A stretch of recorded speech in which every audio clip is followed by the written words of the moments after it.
In April of 1970, Apollo 13 launched as part of NASA's ongoing effort to explore the Moon. What began as a routine mission soon became one of the most critical emergencies in the history of human spaceflight. Following an unexpected explosion aboard the spacecraft, astronauts and ground control were forced to confront a rapidly unfolding crisis, one that placed the crew's survival in immediate doubt. This film documents the events of that mission and the efforts that brought Apollo 13 safely back to Earth.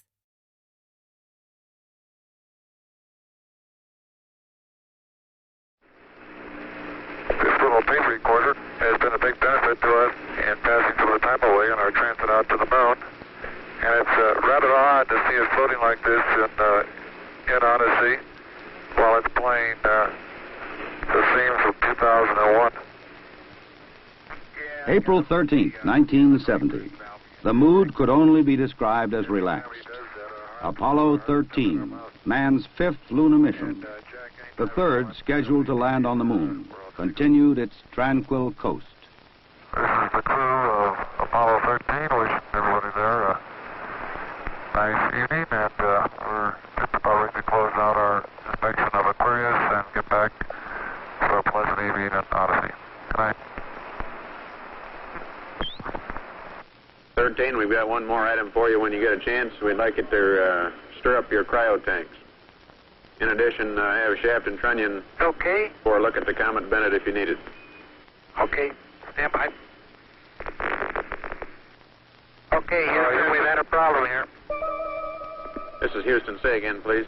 Yes, Houston, we've had a problem. We've had a main B bus undervolt. Roger, main B undervolt. Okay, stand by, 13. We're looking at it. And we had a pretty large bang associated with the caution and warning there. And as I recall, main B was the one that had a amp spike on it once before.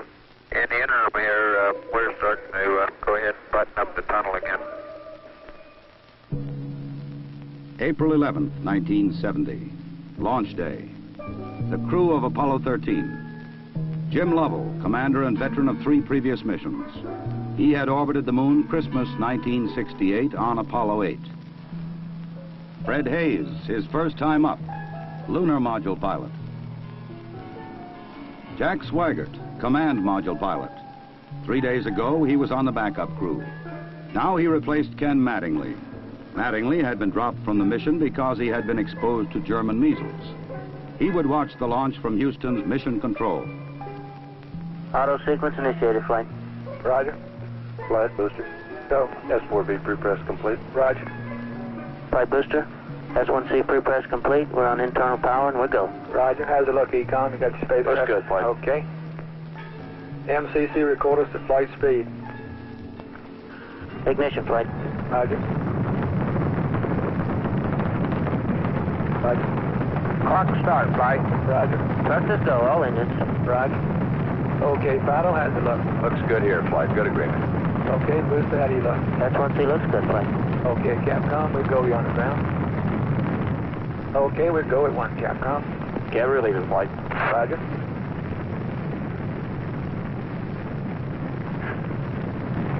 Booster, how do you look? We look good, flight. We go. Okay, Fido. We're go, flight. Looks good here. Guys, how's it look? Good, flight.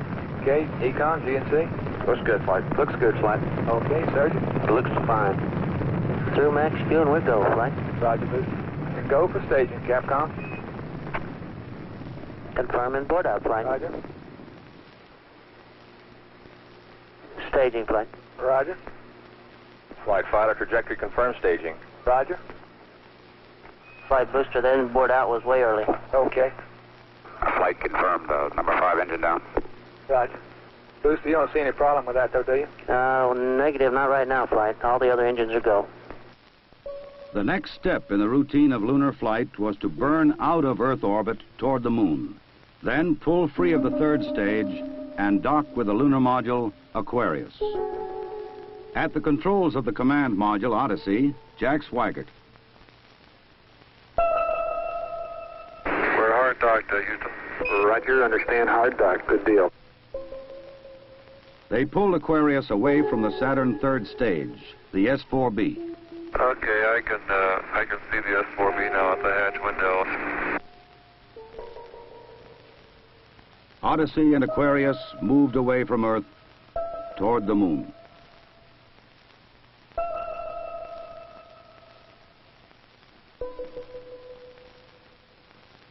Okay, Houston, we've had a problem here.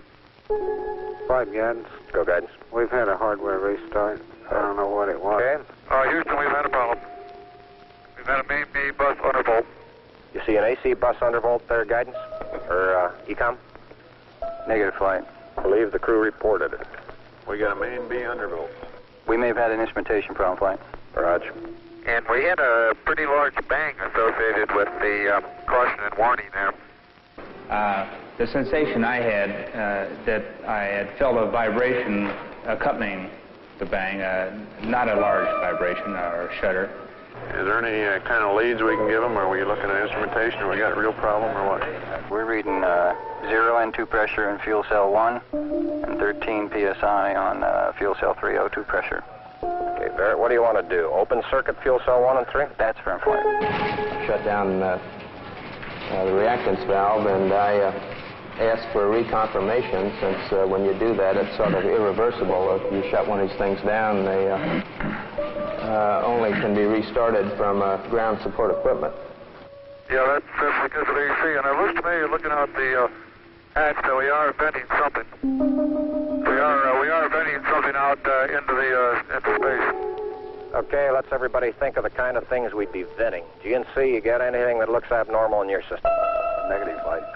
How about you, ECOM? You see anything that, with the instrumentation you got, that could be venting? That's a firm flight. Let me look at the system flight as far as the venting is concerned. Okay, let's start scanning. Here is a bulletin from ABC News. The Apollo 13 spacecraft has had a serious power supply malfunction that could cause the lunar landing mission to be terminated early. I assume you've called in your backup ECOMs? Flight, say again? Have you called in your backup ECOMs now? See if we can get some more brain power in this thing? We got one here. Roger. At the moment, the astronauts are continuing to try to isolate their trouble. A late report says the spacecraft now is operating on battery power alone. All unnecessary equipment is being turned off. Okay, now let's everybody keep cool. We got the LEM still attached. The LEM spacecraft's good, so if we need to get back home, we got a LEM to do a good portion of it with.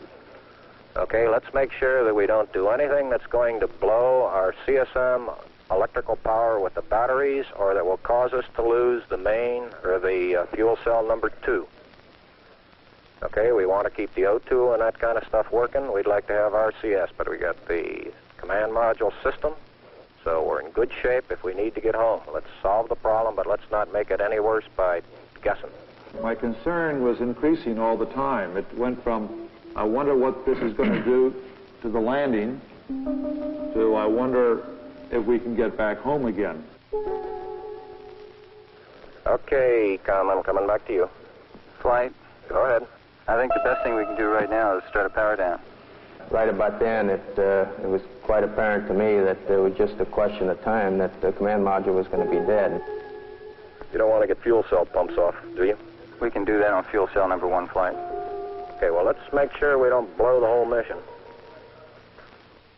The thing that concerns me is throwing equipment. We had a problem. We don't know the cause of the problem. Flight, I've got a feeling we've lost 2 fuel cells. I hate to put it that way, but I don't know why we've lost them. It doesn't all tag up. Network from Flight.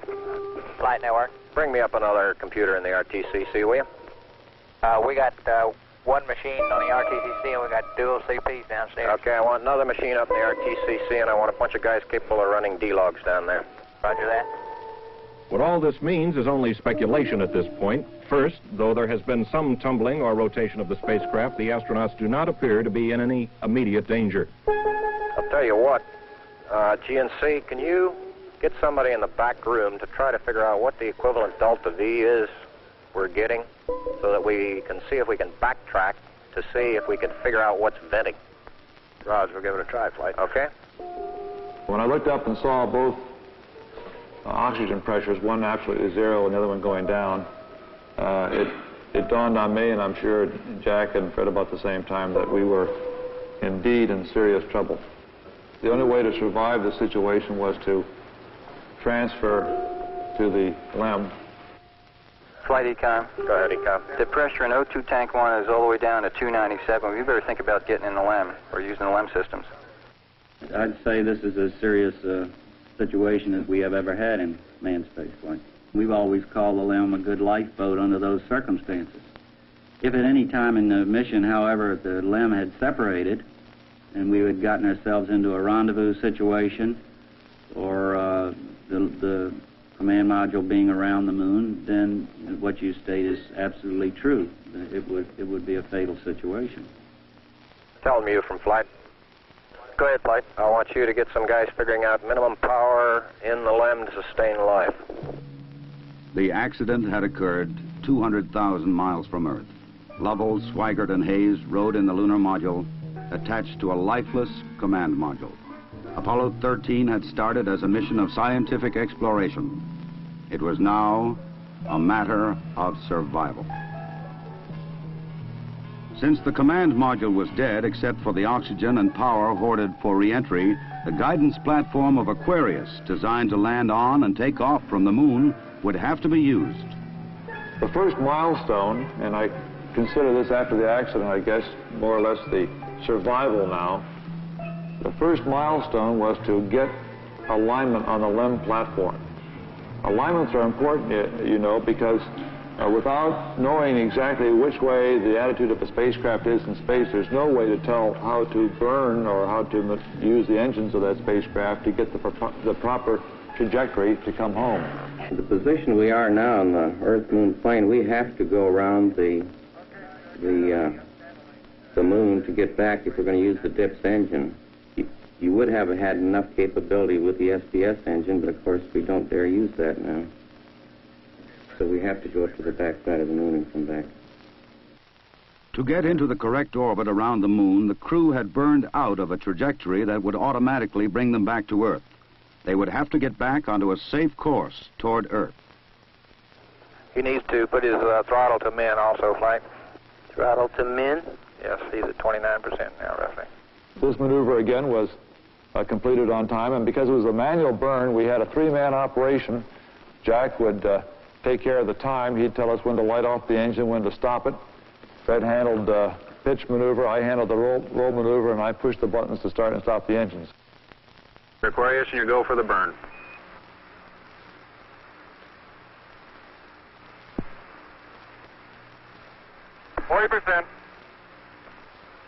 Okay, Aquarius, you're looking good. Auto shutdown. The first problem was solved. They were back on the path to Earth. But there were many other problems to be solved. From a building at Houston's Manned Spacecraft Center, systems experts coordinated the coast-to-coast effort to get the crew back. One of the big problems was consumables. There would be enough to eat and drink. But in space, there are other factors. Oxygen to breathe, electrical power to keep the spacecraft alive, water to cool the equipment and keep it operating. What we'll be doing till we get them back on the water is concentrating on everything that is their lives are dependent upon at the moment, rather than worrying about the accident, because there's nothing we can do about that now. It appears at the present time that everything is under control and that we have a safe situation at the moment. Hey, I want to say you guys are doing real good work. So are you guys, Jack. We are about 70 hours from home, and we think we have the situation in control. We've projected the consumables as I've described, and we have a plan for carrying out the rest of the mission, but there's going to be no relaxation at all as far as that goes from now until splash. There was a key decision to be made before Apollo 13 went behind the moon. Where to bring them down. Their present course would take them to the Indian Ocean, where recovery would be difficult. A burn to bring them home quicker would take them to the Pacific Ocean near the recovery forces. Bringing them home even faster would place them in the South Atlantic, again away from recovery forces. It was decided to take them to the Pacific.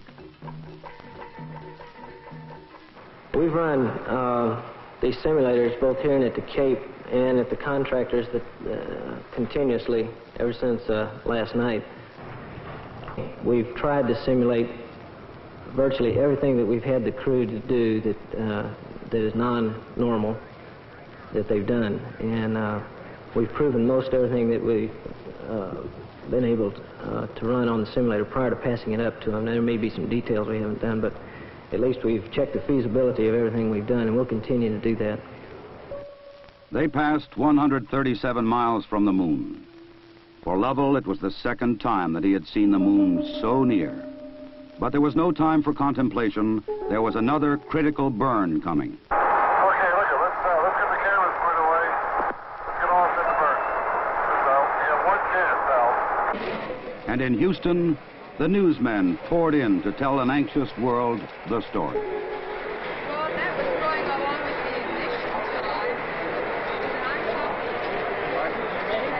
Shortly after Apollo 13 had separated from the Saturn III stage, the stage had been sent onto a trajectory toward the moon.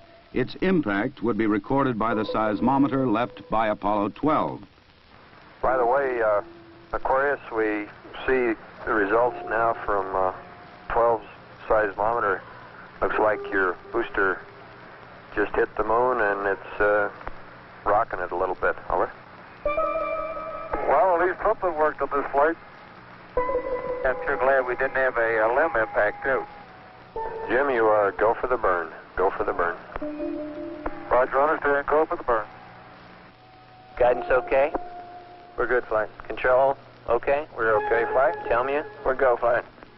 Inco okay? We're good, flight. Ground confirms ignition. We're burning 40%. West Houston, you're looking good. Roger. Shut down. Roger, shut down. I say that was a good burn. Roger, now we want to power down as soon as possible. Understand. To conserve the electric power and cooling water, the crew shut down all but the vital, life-sustaining systems of the LEM. I think the LEM spacecraft's in excellent shape, and I think it's fully capable of getting the crew back. I think, as we have found before, every time we've put the LEM spacecraft to a test, it's always done much more than it was guaranteed to do, and I think this is a good case in point. Conserve the consumables, cooling water, electric power. The LEM water gun was leaking, and we shut that off. I guess it leaked about a quart of water, I would estimate. But it took me about 2 days to get my feet dry, and of course I think you were all aware that the temperatures were going down in both vehicles, and it's made for very chilly feet for a couple days.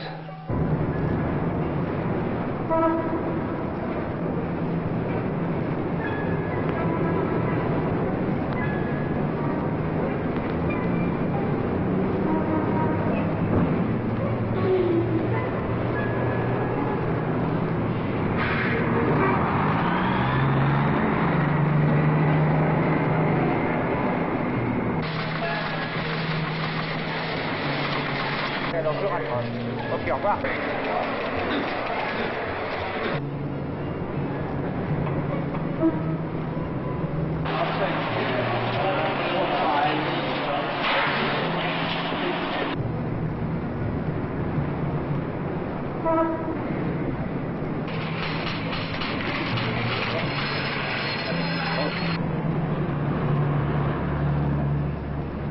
Lord, your astronauts will come back safe. If I may be serious for one moment and ask the entire audience for a moment of prayer for the crewmen of the Apollo 13. We'll hold silence for a moment, please.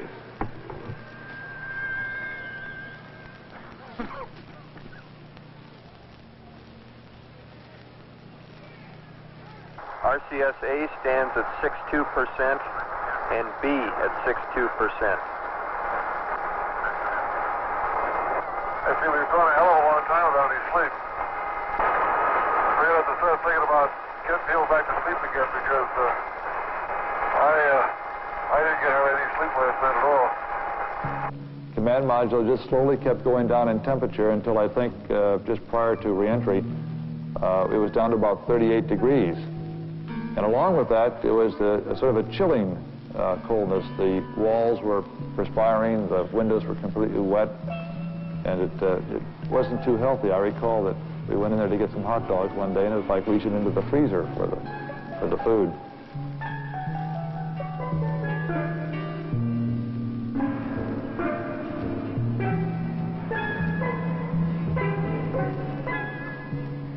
If you want my opinion of how they handled the situation when it happened, they handled it exactly like we'd expect them to. They were about as well on top of it as anybody could be who knew on what we knew, which isn't very much, I'll have to admit. But I think they did everything right within the knowledge that was available to us in a timely fashion, which is what all we expect of them. I think they did a beautiful job of it. We actually had a third little sleep restraint, which Fred then put on and buttoned up and kept a little bit warm. The astronauts faced another problem, their own exhaled breath. The lithium hydroxide chemical to take carbon dioxide out of the air was not sufficient in the lunar module. They would have to adapt the canisters from the command module to fit the hoses in the LEM. On the ground, an adapter was fashioned from materials the crew had available in the LEM. Cardboard from a checklist, plastic bags, and tape. After checkout in an environmental chamber, the directions for construction were sent up to Aquarius. At this point in time, I think the partial pressure of carbon dioxide was reading about 15 millimeters. And we constructed 2 of these things and put them online, and I think within an hour, the partial pressure of CO2 was down to 2/10. So you see that survival now became one of initiative and ingenuity, and it was one which the ground continually helped us along. We had all kinds of people on the ground trying to think up ways of extending our lifetime. There would be still another burn, a mid-course correction to get Apollo 13 into the narrow corridor through the atmosphere for a safe return to Earth. We're at burn attitude, flight. I'll Ignition. Thrust looks good. Shut down. Hang in there, it won't be long. There were moments when I didn't know how much consumables we had, whether we could make it back or not, but in a situation like that, there's only one thing you can do. You just keep going, and you just keep thinking up where you can get more consumables. And so that's exactly what we did. On April 17th, they prepared for re-entry. After a small course correction burn, they jettisoned the damaged service module. Step. Copy that. And there's one whole side of that spacecraft missing. Is that right? The whole panel is blown out, almost from the base to the engine. It's really a mess. Man, that's unbelievable. Next, they got back into Odyssey to jettison Aquarius prior to entry into the atmosphere. Left jettison. Okay, copy that. Farewell, Aquarius, and we thank you. Okay, LOS in a minute or a minute and a half. At entry attitude, we'd like Omni Charlie. And welcome home. Thank you.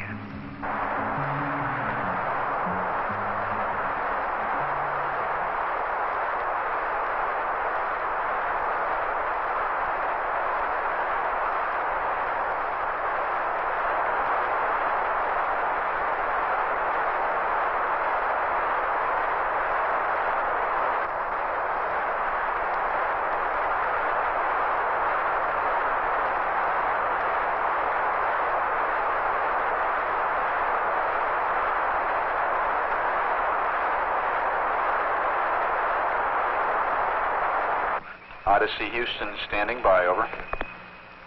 Okay, go over.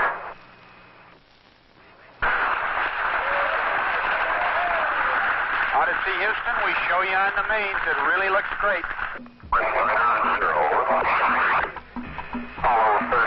Apollo 13, this is you're going through 5,000. Roger, Apollo 13, this is recovery, and your chutes look good. Apollo 13, this is recovery. We observed your RCS burn, over. The recovery, Apollo 13 is descending. Apollo 6, this is recovery, over. Photo 1 spliced in at this time. The three chutes are displaced in the water. 0 degrees, magnetic 3.5 miles, Evo Lima. Evo Lima, roger. This 401, the command module is stable 1 at this time. They're riding comfortably. The vertical axis are approximately 15 degrees. Swim 1, you're cleared into position. Crew 3, the other 2 units. Swim 1, roger.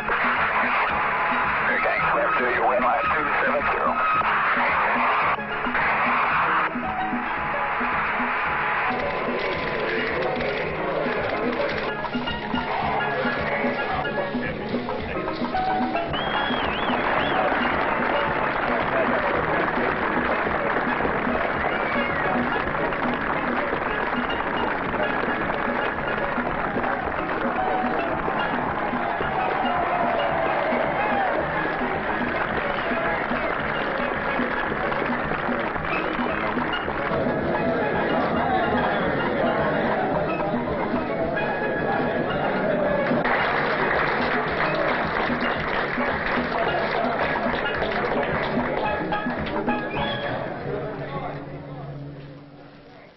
I recall, Captain, that when I spoke to you on the phone, you said that you regretted that you were unable to complete your mission. I hereby declare that this was a successful mission. From the start, the exploration of space has been hazardous adventure. The voyage of Apollo 13 dramatized its risks. The men of Apollo 13, by their poise and skill under the most intense kind of pressure, epitomized the character that accepts danger and surmounts it. Theirs is the spirit that built America. Your mission served your country. It served to remind us all of our proud heritage of a nation, to remind us that in this age of technicians and scientific marvels, that the individual still counts, that in a crisis, the character of a man or of men will make the difference. Ginseng. Go. Surgeon. Go. Procedures. Go. AFD. Go. Network. Go. Computer soup. Go. Raj, network, give me an Amber. RTC on AFD conference. RTC on AFD conference. Okay, all flight controllers, let's play it cool.